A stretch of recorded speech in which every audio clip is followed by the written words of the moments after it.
Alright, so if you guys have been a fan of my blog since like the early days, or you're a friend of mine, then you're probably like, man, I can't wait for John to take a fat dump all over the new Divergent movie. Well, let me tell you, I saw the new Divergent movie, and yeah, it was pretty bad, but it actually wasn't as bad as I thought it would be. I consider myself an optimist. I go into all of these new Divergent movies hoping for them to be good, and this one, it wasn't good, but it was something.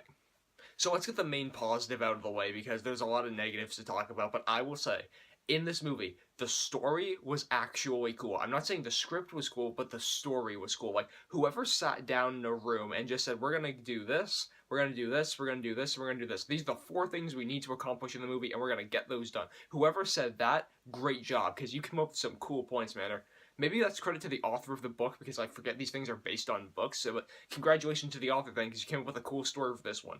In a series where movie 1 had a ripped off story from a different franchise, and in a series where movie 2 had no plot whatsoever, I'm glad that movie 3 had a cool plot.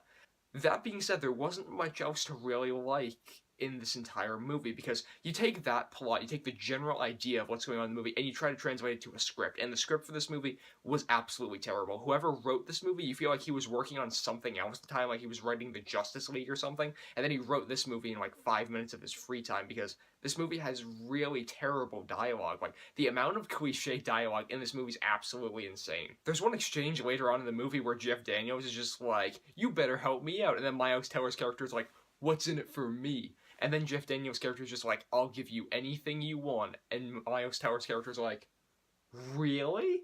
It's one of those exchanges where you're like, I have seen this be cliche in a way that is this is like this is the epitome of cliche. Like, this is the cliche of what cliche should be at this point.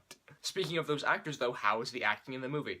I mean, you guys know at this point, Shailene Woodley, Miles Teller, and Ansel Elgort are all just doing this for paychecks, and Jeff Daniels joins this one for a paycheck too. So at this point, they're all just phoning it in, and I mean, like I said, the dialogue does not help their characters at all. At this point, at least the script also made them caricatures, so you can follow them along pretty well. Like, you know, Shailene Woodley's the doe-eyed heroine. You know that Miles Teller's gonna be the jerk in the movie. You know that Ansel Elgort is gonna play the, like, sappy brother. And you know that Jeff Daniels is just gonna be, like, the crappy, undeveloped villain. So at least you have those characters, you know who everyone is, and you can follow it along pretty well.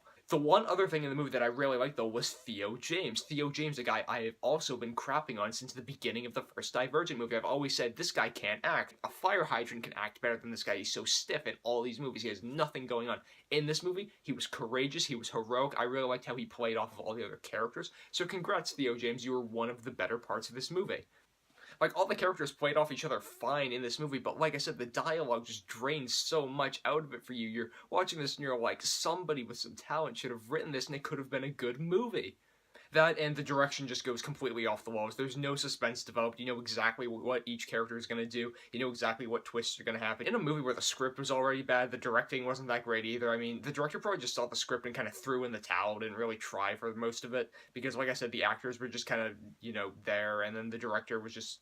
And then it felt like the director wasn't trying that hard to build suspense or build tension at all, because there were points in this movie where, like, that action scene was okay at best, but it could have been a passable action scene if the director put in some thought to this movie, or if the director built the suspense about the characters throughout this movie, and you really established those character relationships throughout the movie. But the director doesn't really do that. He just kind of throws the characters in at the beginning, the characters go off on their well-developed quest, while saying this terrible dialogue and ultimately bringing the movie down. So, I mean, the directing and script kind of fail. The story's cool, but the actors are only passable in this movie. So, guys, at the end of the day, the Divergent series Allegiant is sadly the best movie in the Divergent series so far.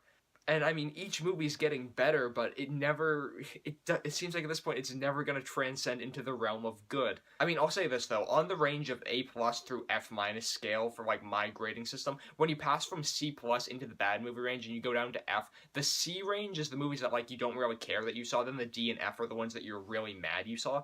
This is a movie I don't really care that I saw. It wasn't like, I mean, the first Divergent I hated myself for seeing, and then Insurgent was somewhere in the middle. I mean, this movie can be guilty pleasure fun if you're a tween girl and you're a fan of this book series. So I'm not going to completely just go off the deep end on this movie, and I'm going to give the Divergent series Allegiant a C-. It just barely scooches in because there is some enjoyment to be had in the movie if you really, really can turn your 9-year-old brain off. Four and his mom still look the same age though, like, I can't get over that, and I can't wait to see it in the 4th movie. Maybe they'll actually acknowledge it. But guys, those are my thoughts on the Divergent series Allegiant. Be sure to leave your thoughts in the comment section down below. You guys can go over to mymoviethoughts.com if you want to see more posts from me, and you can follow me on Twitter. I am at John M. Hayeck. Links to both of those in the description down below. Feel free to subscribe to this YouTube channel if you liked what you've seen here. Be sure to like this video and share it with some friends. And as always, thank you guys so much for watching.